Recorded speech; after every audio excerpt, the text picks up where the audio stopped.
happy spooky season, and welcome back to my catacombs of creepiness and my cemetery of screams.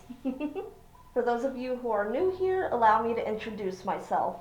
I'm Purgatory, the Queen of Samhain, the Halloween Queen herself. And if you are new here, just know that I love to discuss all things horror, big or small, with both the living and the dead.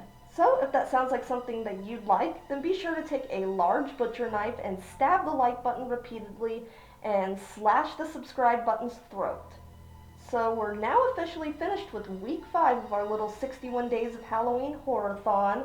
Last week we talked sickness, infection, and all-out nastiness. This week we're getting bloody with Zombie Week. So welcome to Zombie Week of 61 Days of Halloween. Before we get down to business, let's recap all the zombie films we watched for week 5, which were White Zombie 1932, King of the Zombies 1941, Night of the Living Dead 1968, Dawn of the Dead 1978, Day of the Dead 1985, Zombie 1979, Zombieland 2009, Shaun of the Dead 2004, The Dead Don't Die 2019, One Cut of the Dead 2017, Return of the Living Dead 1985, Resident Evil 2002, and World War Z 2013. So many good zombie films out there. Zombies are one of the most popular subgenres of horror, but have we ever thought about the very first zombie films? You know, the very first zombie movie and the very first zombie movie to reinvent the zombie subgenre. Well, that's the theme of today's video, creeps. We will be discussing a very brief history of zombies in cinema.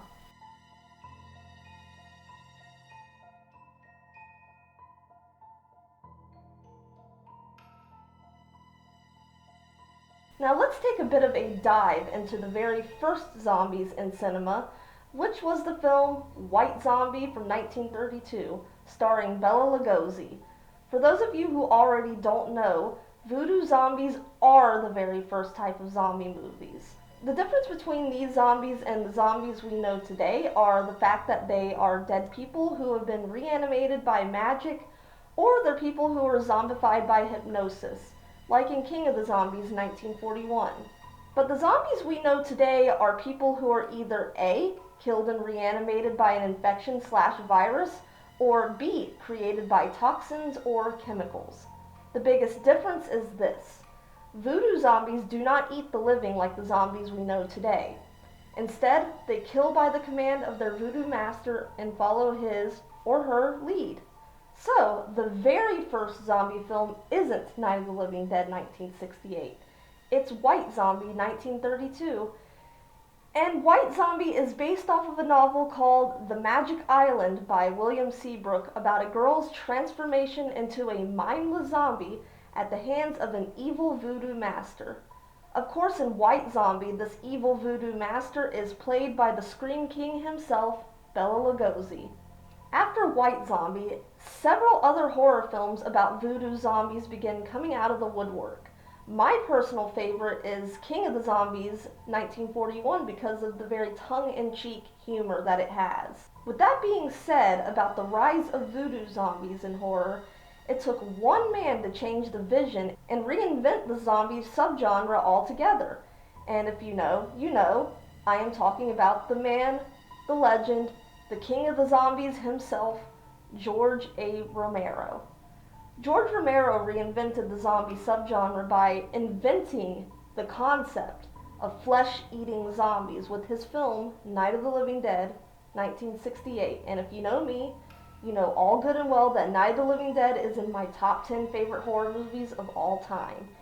And it so happens to be the very first horror film I watched, so it holds a very special place in my heart. After Night of the Living Dead, voodoo zombies became all but forgotten. Were there other kinds of zombie films? Sure. Hell, there was even a horror film that mixed both voodoo and flesh-eating zombie concept, which was Zombie or Zombie 2 1979, directed by Lucio Fulci. But now we focus more on the flesh-eating zombies. Well, I hope you all enjoyed that very brief history of zombies in cinema. I did write a whole article on this subject that's 2 parts long, and that's on my Patreon. If anyone's interested, I'll put the link down below. Be sure to take a large butcher knife and slash the like button to pieces, and be sure to take that same knife and stab the subscribe button right in the heart for more spooky content.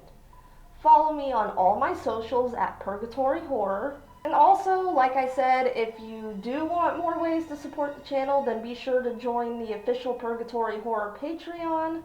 And to my current patrons, I want to say thank you from the bottom of my heart for all your support.